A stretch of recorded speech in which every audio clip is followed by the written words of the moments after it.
For the next few minutes, we're going to talk about energy, and it's going to be a bit of a varied talk. I'll try to spin a story about energy, and oil's a convenient starting place. The talk will be broadly about energy, but oil's a good place to start. And one of the reasons is this is remarkable stuff. You take about 8 or so carbon atoms, about 20 hydrogen atoms, you put them together at exactly the right way, and you get this marvelous liquid. Very energy dense and very easy to refine into a number of very useful products and fuels. It's great stuff.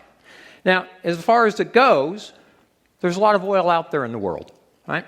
Here's my little pocket map of where it's all located. A bigger one for you to look at. But this is it. This is the oil in the world. Geologists have a pretty good idea of where the oil is. This is about 100 trillion gallons of crude oil still to be developed and produced in the world today. Now, that's just one story about oil. And we could end it there and say, well, oil's going to last forever because, well, there's just a lot of it. But there's actually more to the story than that. Oh, by the way, if you think you're very far from some of this oil, 1,000 meters below where you're all sitting is one of the largest producing oil fields in the world. Come talk to me about it. I'll fill in some of the details if you want. So that's one of the stories of oil. There's just a lot of it. But what about oil? Where is it in the energy system? Here's a little snapshot of 150 years of oil. And it's been a dominant part of our energy system for most of those 150 years. Now, here's another little secret I'm going to tell you about. For the last 25 years, oil has been playing less and less of a role in global energy system. There was one kind of peak oil in 1985 when oil represented 50% of global energy supply. Now it's about 35%. It's been declining, and I believe it will continue to decline. Gasoline consumption in the U.S. probably peaked in 2007 and is declining. So oil is playing a less significant role every year, right? And so 25 years ago, there was a peak oil. Just like in the 1920s, there was a peak coal. And 100 years before that, there was a peak wood. This is a very important picture of the evolution of energy systems. And what's been taking up the slack in the last few decades? Well, a lot of natural gas and a little bit of nuclear, for starters. And what goes on in the future? Well, I think out ahead of us, a few decades, is peak gas. And beyond that, peak renewables.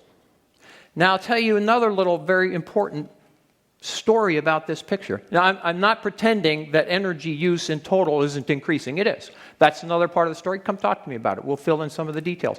But there's a very important message here. This is 200 years of history. And for 200 years, we've been systematically decarbonizing our energy system. Energy systems of the world becoming progressively, year on year, decade on decade, century on century, becoming less carbon intense. And that continues into the future with the renewables that we're developing today, reaching maybe 30% of primary energy by mid-century.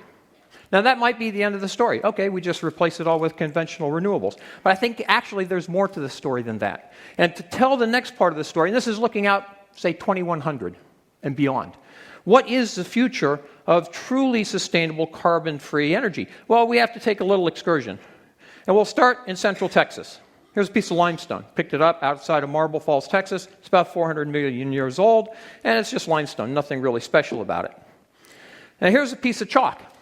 I picked this up at MIT. It's a little younger, and it's different than this limestone. You can see that. You wouldn't build a building out of this stuff, and you wouldn't try to give a lecture and write on the chalkboard with this. Yeah, it's very different. No, it's not different. It's not different. It's the same stuff. Calcium carbonate, calcium carbonate. What's different is how the molecules are put together. Now, if you think that's kind of neat, the story gets really neat right now. Off the coast of California comes this. It's an abalone shell. Now, millions of abalone every year make this shell. Oh, by the way, just in case you weren't already guessing, it's calcium carbonate. It's the same stuff as this and the same stuff as this. But it's not the same stuff, it's different. It's thousands of times, maybe 3,000 times tougher than this. And why? Because the lowly abalone is able to lay down the calcium carbonate crystals in layers, making this beautiful iridescent mother of pearl. Very specialized material that the abalone self-assembles, millions of abalone all the time, every day, every year. This is pretty incredible stuff. All the same, what's different? How the molecules are put together. Now, what does this have to do with energy? Here's a piece of coal. And I'll suggest that this coal is about as exciting as this chalk. Now, whether we're talking about fuels or energy carriers or perhaps novel materials for batteries or fuel cells, nature hasn't ever built those perfect materials yet because nature didn't need to. Nature didn't need to because, unlike the abalone shell, the survival of a species didn't depend on building those materials until maybe now, when it might just matter. So, when we think about the future of energy, imagine what would it be like if instead of this, we could build the energy equivalent of this, just by rearranging the molecules differently. And so that is my story. The oil will never run out. It's not because we have a lot of it. It's not because we're going to build a bajillion windmills. It's because, well, thousands of years ago, people invented ideas. They had ideas, innovations, technology, and the Stone Age ended. Not because we ran out of stones.